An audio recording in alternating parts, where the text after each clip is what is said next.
Now one thing, when people think of deserts, they always think it's going to be hot, sunny, and that would be the main problem. Well actually, my experience during the winter of 1991 when I was in Iraq was quite the opposite. The temperatures were below zero during the day and at night. And one particular day and night it snowed. And basically I was in a ditch very similar to how I am now with two of my colleagues. And there was a very high wind chill factor.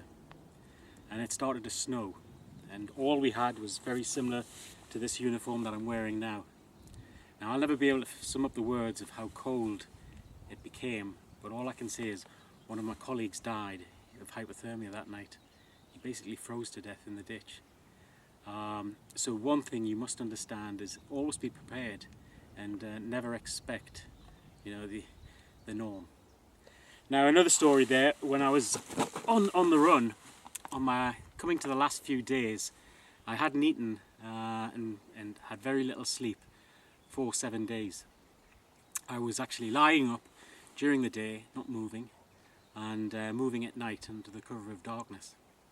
Well, obviously with moving after 7 days and 7 nights without any sleep and very little to eat, I started to hallucinate.